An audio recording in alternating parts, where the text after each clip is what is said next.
Kuldeep. And I'm Peter. This is the Root Motive Podcast. All opinions expressed are those of the hosts and do not necessarily reflect the position of any other organizations or affiliations. Hi, everyone. Welcome back to the Root Motive Podcast. Today is an exciting day. We have our very first guest, Kaushil Patel. Kaushil is a friend of mine from high school. Peter knows him as well. But yeah, I've known him since 9th grade. We've been friends since I think 11th grade. And yeah, so he goes to school and studies economics, and I'll let him speak more about that and give you guys kind of an introduction. Hi, thanks, Kuldeep, for having me on. So I'm an economics graduate student, and I'll be starting my PhD program in the fall. I mostly like to study microeconomics, especially microeconomic theory, industrial organization, labor economics, things like that.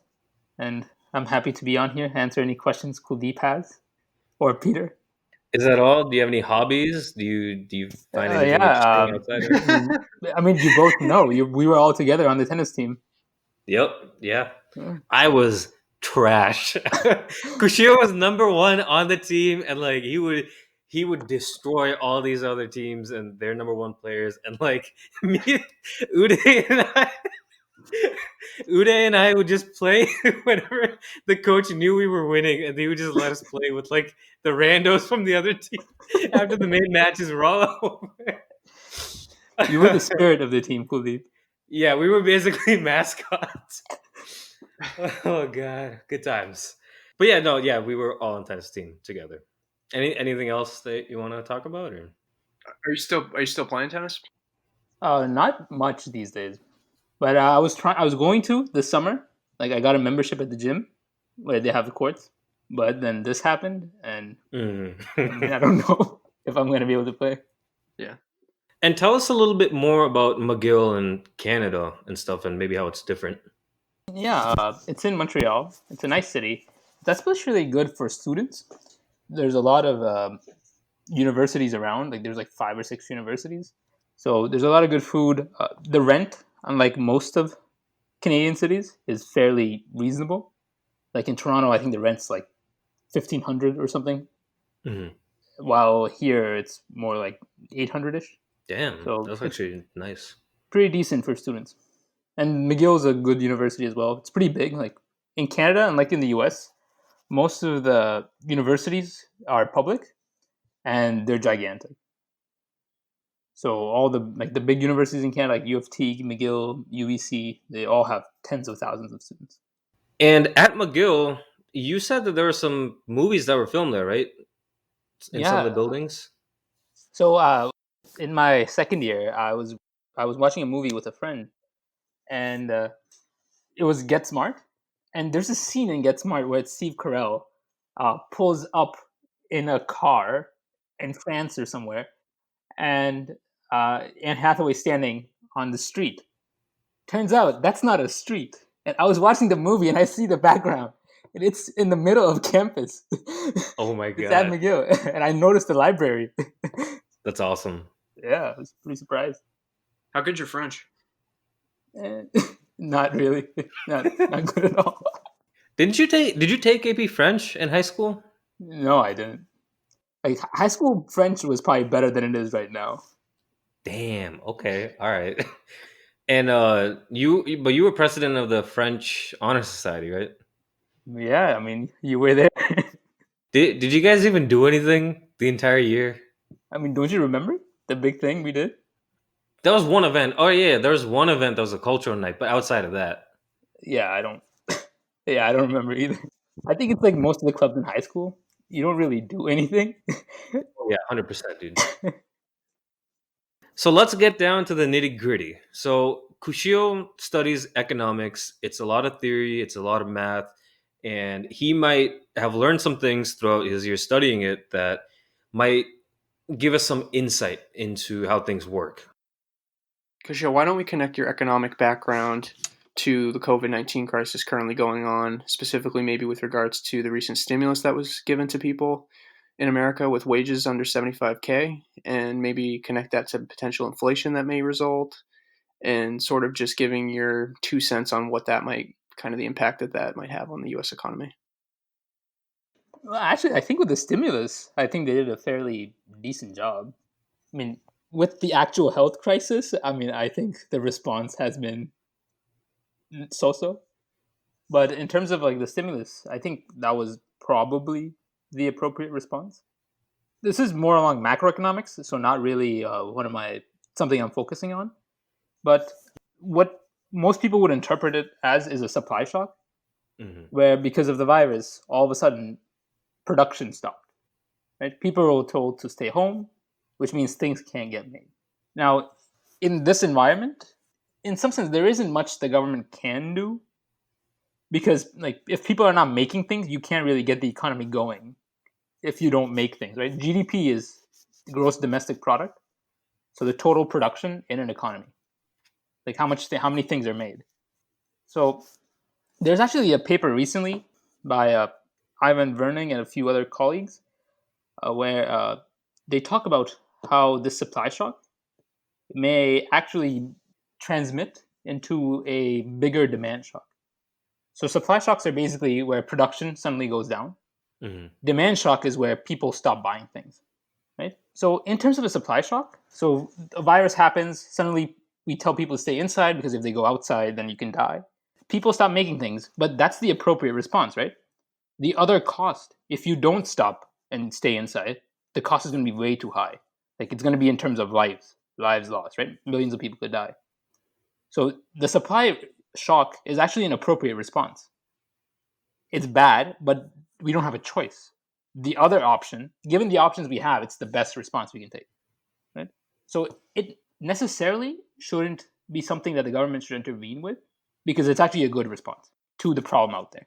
And the best way to get the economy going is to solve the original problem, which is the health crisis. If you get rid of the virus, I mean, then you can talk about returning back to normal. But what this paper talks about is that this supply shock might turn into something even worse, which is that in the economy, income should equal consumption. Well, not necessarily consumption, but total output. How much is made is also how much people earn, right? You make money based on what things you make, what services you provide. So if supply goes down, then we should expect an equivalent drop in demand. Interesting, yeah. But what he says is it might be the case that supply goes down, let's say 10%, but demand goes down 20%. Now that's something interesting. And in that case, it might be appropriate for the government to respond. So what the government has done with like the transfers, the cash transfers that were given out, like I think $1,000 or something, $1,200, yeah. $1,200 to people, yeah. So in Canada as well, Canada has a economic response benefit, which if you lose your job from the COVID-19, then they'll pay you $2,000 a month. What they basically were doing was probably, I'm guessing, in response to this possible demand shock that comes from the supply shock. So people stop working. That means that, let's say you have two sectors in the economy, and I'm taking the model I'm presenting right now straight from the paper. You have two sectors in the economy. One of those sectors, let's say that's the restaurant industry, suddenly gets shut down. So there are no more restaurants out there. You can't go to a restaurant. All the workers in the industry stop getting paychecks. Now what happens is these workers used to buy goods made by restaurants and this second industry we have. Let's say the second industry is the liquor stores. So alcohol, right? The reason I picked these two is one was shut down by the disease, like the government response. And while alcohol was considered an essential service, so it's still, the industry is still in action. So let's say you have these two industries. And what happens is restaurants shut down. Everyone in the restaurant that works in the restaurant industry stopped getting paid. But everyone that works in the alcohol industry is still getting paid, right? Now, if this was a one-to-one response, where supply shock equals demand shock, what you would see is that people in the restaurant industry stop buying because they're no longer getting a salary. But instead, what might happen is that, so initially, both people that work in restaurants were buying alcohol and eating at other restaurants, and people that work in liquor stores were buying alcohol and eating at other restaurants. Now, all of a sudden, nobody's eating at restaurants. The only industry still left is alcohol, and the people who worked in the restaurant industry are not buying alcohol anymore because they don't have income. So there's only one type of consumer left, the one that works in the alcohol industry. So the liquor industry, right? So what that transmits into, unless that consumer suddenly increases their consumption of alcohol so much that it compensates for the other consumer not consuming any alcohol anymore, you're going to have a demand shock that's much bigger than the supply shock. The supply shock was that 50% of the economy stopped producing. All the restaurants shut down. But now, even in the alcohol industry, people might buy less alcohol. Yeah. So under this scenario, you might end up with a demand shock that's even bigger than the supply shock. So, what are the implications and long-term after effects of that kind of shock? In the very long run, none of this matters too much. Like in the very, very long run, what matters for economic growth is usually technological growth. So in the field of economic growth, mostly people talk about how if you get new innovations in the economy, so better medicine, better railways, better ways of doing things, anything, then per person you can do a lot more. So the economy, how we measure it usually is GDP, how much is produced in a country. If you have better technology, you can produce more with the same number of people. And that's what makes the economy grow in the long run. Mhm. This is usually a short-term concern, like in the short or medium term, like in the next year or 5 years or something like that. In the next 50 years, this should not be the main driving force. Peter, any other questions? So, what about food shortages? Because I heard 'Cause I don't know how it is in Canada with the food shortage outlook, but like in the U.S., it's apparently been a valid concern, and I haven't really dug deep into the underlying reasons behind that. But I've just been seeing like basically since there's been such a at least with restaurants, like cattle and pigs and chicken have had to been like basically murdered, like slaughtered in mass amounts, and like so there's been a lot of food that's been squandered and without being actually used. And so like apparently they're anticipating this is like maybe in the upcoming weeks that there might be food shortages, and they're kind of already, I guess, in the meat industry at least. I don't know how big of a thing it is in Canada, so I don't know if you know, like, I mean, poultry is pretty big in Canada as well, yeah, especially and also the dairy industry is big in Canada, at least in Quebec.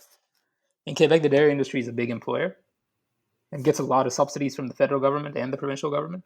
But I would be surprised if there were serious food shortages because I mean, what you gave the example you talked about with the meat industry, I haven't read upon it, so I don't know what the specifics are. But if restaurants are not buying meat, I mean, that means there's a food surplus, right?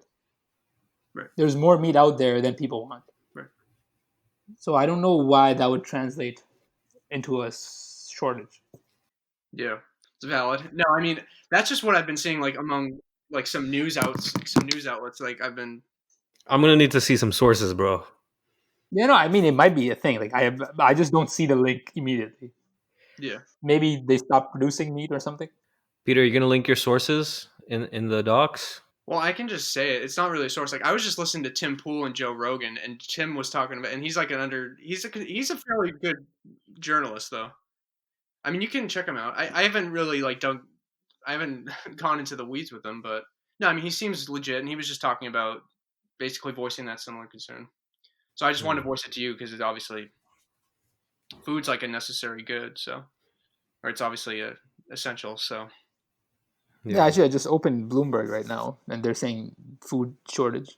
Yeah, I guess I didn't really make the link for the shortage either. Oh, it's because the demand. The plants are shutting down. yeah, Yeah, so farmers is no longer they're shutting down the farms with livestock. yeah, But I don't think that would be a long term concern. Like because if there's less meat on the market, the price should go up. In which case, if the price is high enough, people will starting new farms and sell meat. Hmm. yeah, I think right now the biggest concern is probably like unemployment.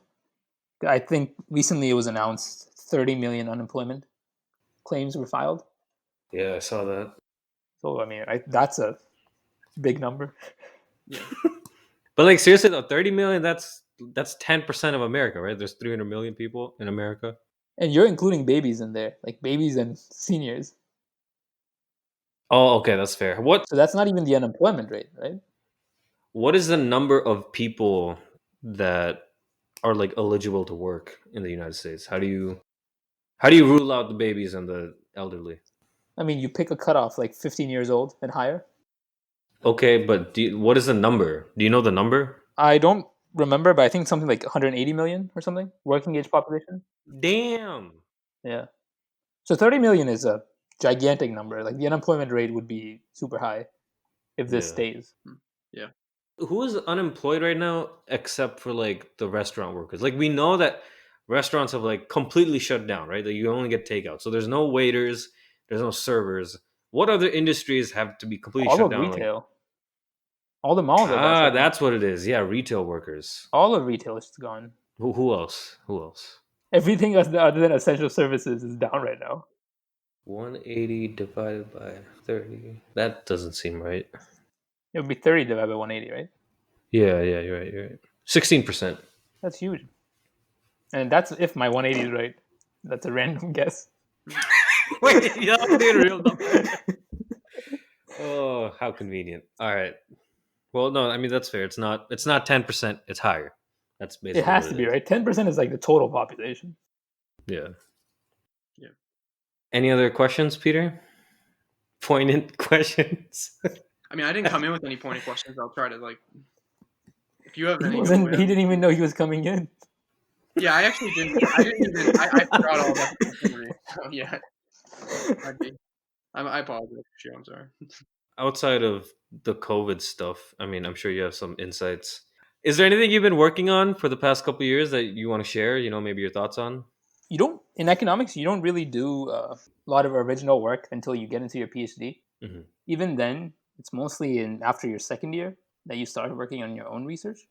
But for my undergrad, I did like a undergrad final project on two-sided matching markets. So have you heard about those things?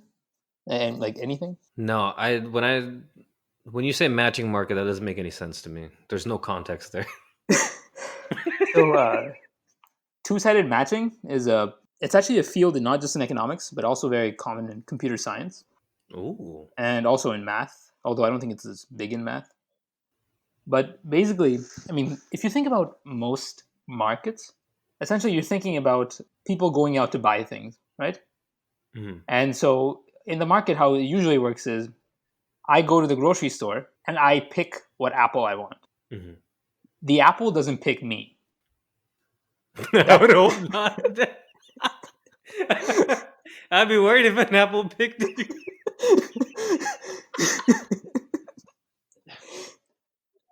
Sorry, So that's for basically interrupting. would be how you would characterize most markets, right? But there are some markets where that's not the case, where the apple would pick you. So let's say one market, one market would be, let's say, workers and firms. So the labor market. Mm-hmm. When you apply for a job, you pick the job you want to work for. So you choose the firm you want to apply. But it's also important that the firm chooses you. Mm-hmm. Right? That's very different from buying an apple. The apple is not Right. choosing you. In this kind of a market, this is the kind of market we call a two-sided market. So the definition would be there are agents on two sides, and they have preferences over the other side, but not their own side.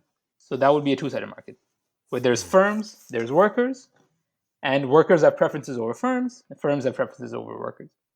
Mm-hmm. Now, most of the labor markets in the country are decentralized. So there's no one agency where everyone goes to, and then you get jobs. You apply to the firm directly, and then you see if they give you a job or not. And now that's the case here in America and in Canada. Is there anywhere that's not the case? I know almost most markets, almost everywhere on the planet, are decentralized. Okay, all right. But the thing is, there's some distinctions that I think a lot of people take for granted. So I don't know if sometimes it makes sense to explain where it might not be the case. no, most markets around the world are centralized. But the thing is, within every country, you will find some centralized market. Mm-hmm. So let's like in the US, where I said most markets are decentralized, like when you go for a job, right? But one market that's not, and that's very much a centralized market, is for residents, medical residents in the United States. So if to become a physician, what you have to do is generally go to a medical school, and then once you graduate from there, I think you have some exams, and then you start your residency. This residency is required if you want to practice in the US. Mm-hmm. And how that market works is there are hospitals and residents, and all of them submit their preferences to one centralized planner.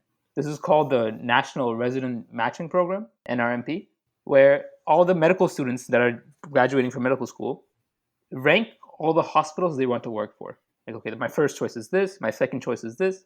So they make their rank list and they submit it. All the hospitals do the exact same thing over students. They say, okay, this is our first candidate, best top choice, second choice, third choice, and then they submit their list. It goes to this program, NRMP, and it uses this algorithm that I studied.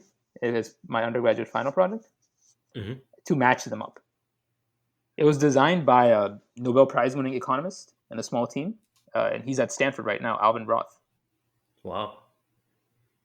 So it's like a big development in economics that these algorithms have been developed. And right now they're used for a lot of other things too.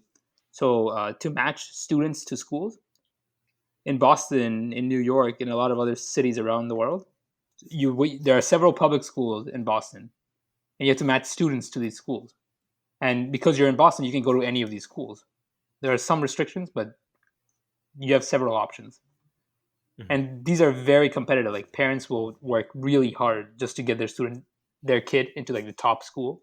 So right now, the algorithm that works there was also designed by economists. It was a team at MIT. So this is a part of economics that's very hands-on. It's been called like economist as an engineer, where you really try to design markets. The branch is called market design. Instead of just trying to study what happens in the market, you try to make it yourself. That's cool. What was the result of your study? I just studied how wages are set in the resident market.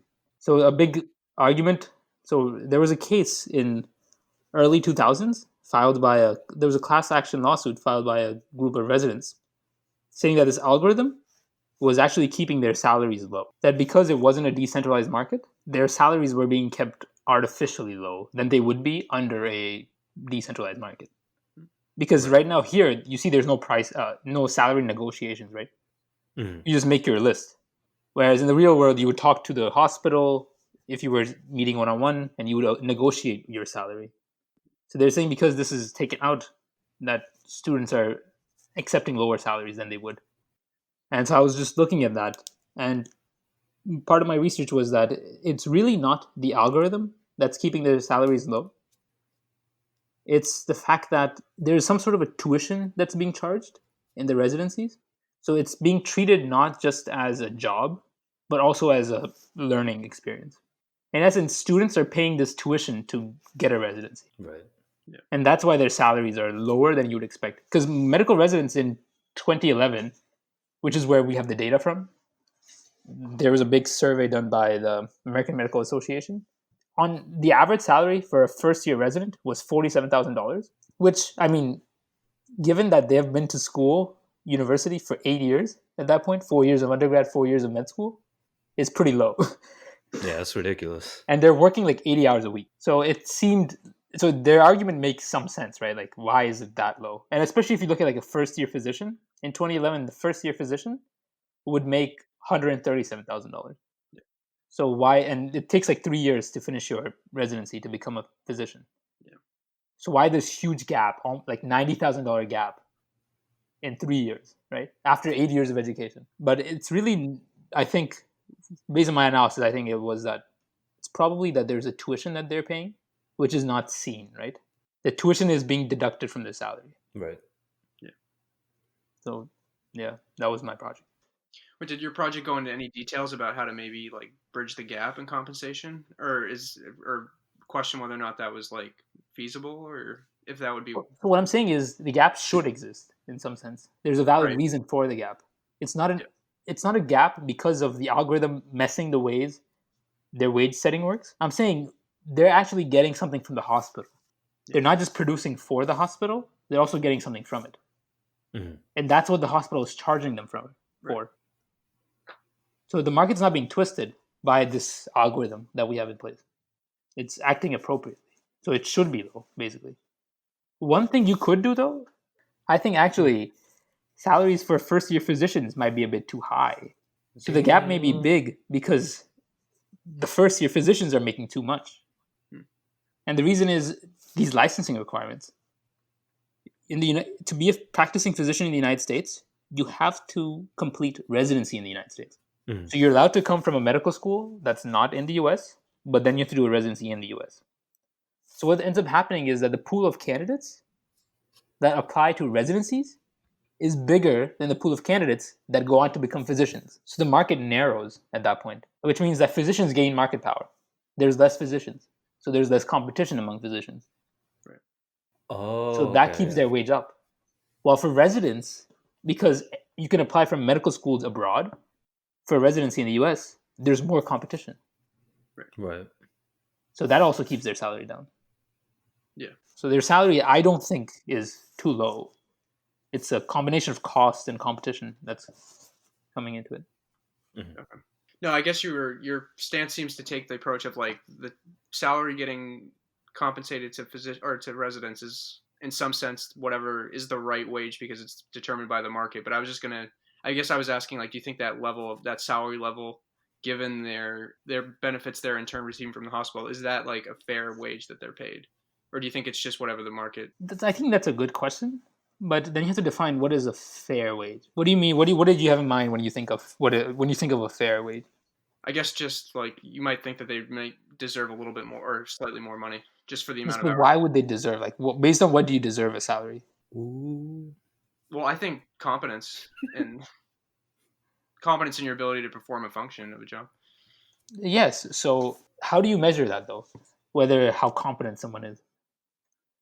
One way I think the markets try to solve this problem is to see how much someone will pay for you, right? So how a wage in a competitive markets, right? So this is a big assumption I'm making here.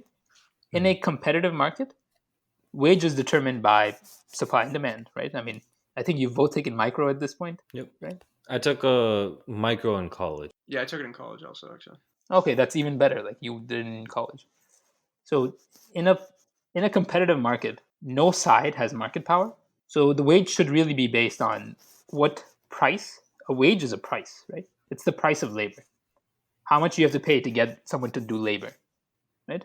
To work for you. Mhm. It's determined by a supply and demand. How many people are out there willing to work, and how many people or firms or hospitals in this case are out there willing to hire these people. So if you are very competent, and I think you said that that's what a fair wage should be based on, then someone out there should be willing to pay you more. So in a competitive market, that person would pay you more. So as long as the market is behaving fine, there shouldn't be a problem. The wage you get should be the appropriate wage.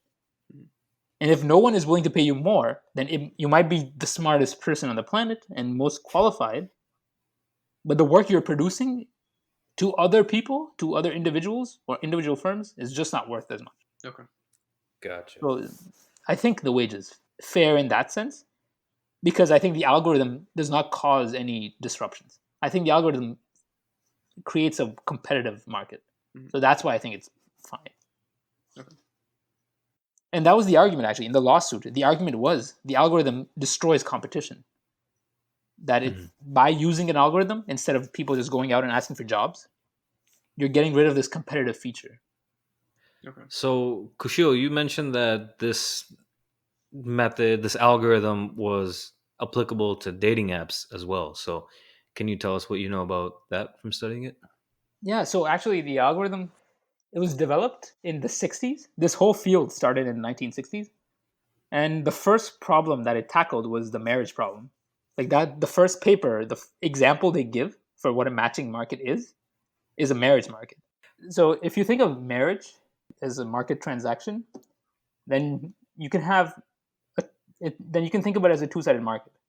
On one side, you have men. So thinking about heterosexual marriages, so on one side you would have men, and the other side you would have women, and the men would have preferences over women, and women would have preferences over men. As I mentioned earlier in the definition, right? Each side has to Right. pick the other side. You can't choose on your own side. Mhm. That changes the market a lot. That adds a lot of different complications that don't exist in the case I'm saying. So the initial paper, how this field started was studying the marriage market. And back then in the 60s, I mean, Well, hold people on. thought, It's gonna bother me if I don't ask you this. You said that you can't choose from your own side, but that's how it works with other matching markets as well, right? Like with the like a resident applicant is not applying to another resident applicant. They're only yes, looking at so the that's the hospital on general the other side. definition. The definition of a two-sided market is there are two different sides, two distinct sets of agents, Hmm.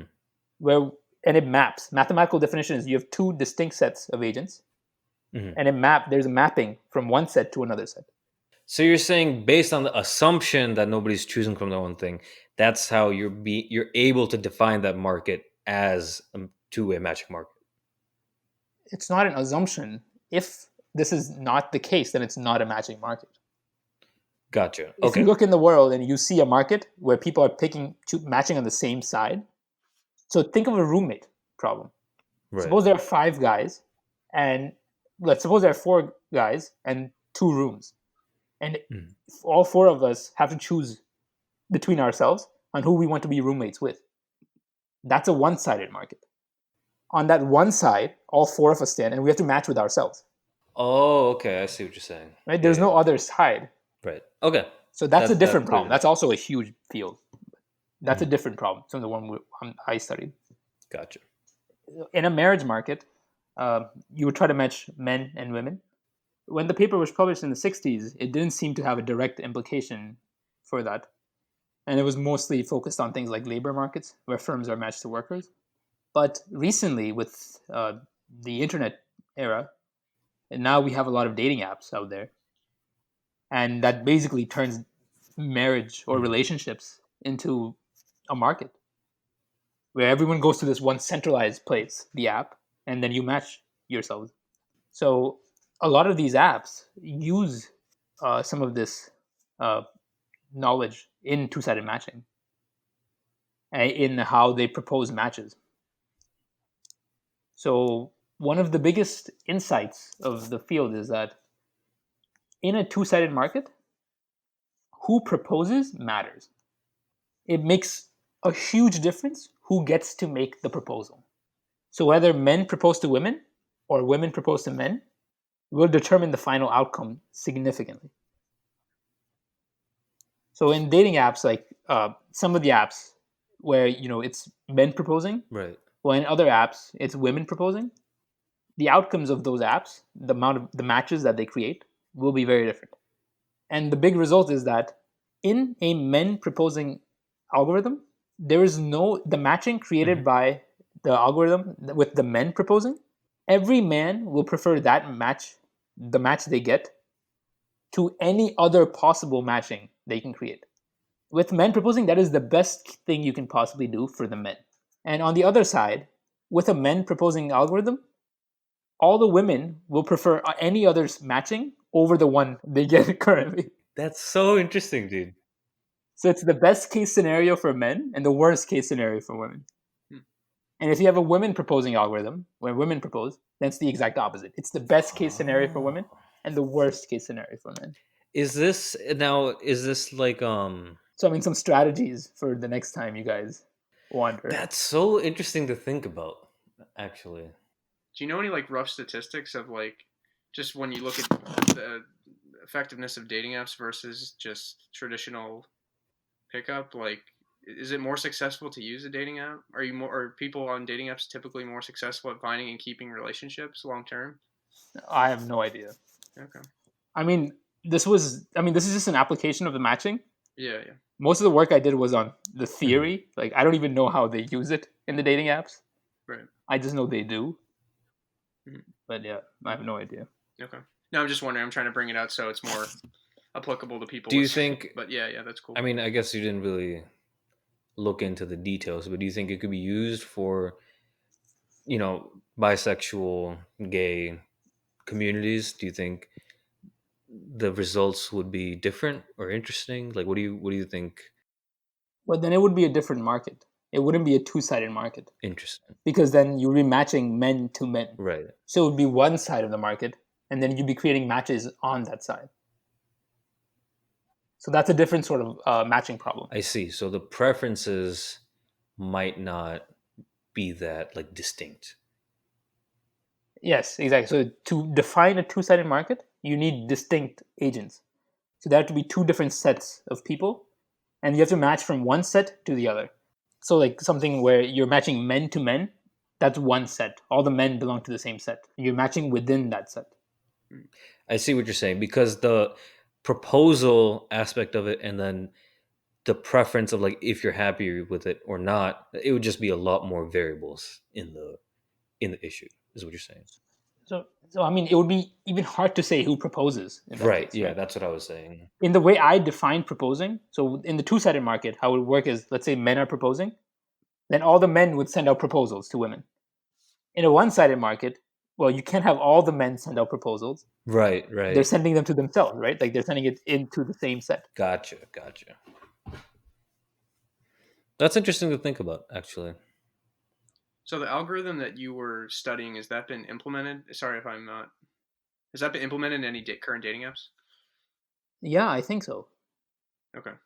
Like several of them, actually. I think all of them use like at least that element of the proposing. Yeah. All of them take that into account. Now this is a more this is more complicated than just swiping, right? This would be, you wouldn't you have to list out your preferences in like order or something for it to be. Yes, but in essence, when you so you're right. For the algorithm exactly to work like that, you have to list out your preferences. But in some sense, as long as the men are proposing, there's a parallel, right? Because as long as you have an app where one side proposes, you propose in terms of your preference, right? Correct. Yeah. You pick your first choice and you propose to that first. You Right. wouldn't propose to like person you really don't want first. And even after the proposal has been gone through, you pick your first choice, right? Out of the options you get. Yeah, I see what you're saying. Gotcha. This is more complicated than Tinder. This is like Match.com. Oh, like the theory behind it is super complicated. Yeah. All right. No, that's cool. Definitely something. And something else that matters is lying. So a lot of times what happens is people will lie. Ooh, this is juicy. So let's say like we were looking at the resident and hospital matching. Mm-hmm. What will end up happening is you might lie. Like your first choice may be some like Montreal General, but what if someone lies? You know there's an algorithm out there that's matching you up. Now, if you think if I rank my first choice second and rank some really bad thing first or something, because you think by lying it will improve your chances of actually getting your best choice, then you might lie and you might not rank your preferences truthfully. So what one of the results of the algorithm that I studied, which is called the deferred acceptance algorithm, I don't think I mentioned the name yet. A big result is that the side that is proposing has no incentive to lie. You cannot do better by lying. So if you are on the side that's Oh, proposing. yeah. I see what you're saying. So the side that proposes should not lie. And the other side, it has an incentive to lie. And there's no way of getting rid of that incentive. Oh, okay. So it's a negative result where one side, the side that's not proposing, will always have an incentive to lie. It just sounds like whoever's being proposed to has it bad, no matter what. I mean, out of all the possible outcomes, so out of all this, it's called the stable matching. Out of all the outcomes that will work, in essence, like I'm not saying it the right way, but you're in the worst outcome if you're not proposing. Yeah. So if it's men proposing, out of all the possible stable outcomes, all the stable matchings that can work, you're in the worst matching if you're a woman, Mm-hmm. and the men are proposing. So in that case, you have some incentive to lie and try Right. to see if you can game the system. Wow. Thank you so much for being here today. We're kind of running out of time. We don't want this to be too long. But yeah, Kushil, you've definitely brought a lot to the table. We would love to have you back on someday if, that's something that you want to do or listeners want. But yeah, thank you so much. And Peter, do you want to say something? No, just thanks for coming on, as Kuldeep said, to recapitulate what his words, and hopefully we can give the listeners something to take. Hopefully we can give you guys something to take away on mixed market economies and so on. Kushil, do you have anything for the listeners? thanks for having me on. Peter and Kuldeep, I've been following the podcast, and I think you guys are going to do great. Thank you so much. All right. Cue outro music. Bye, everyone. All right, peace.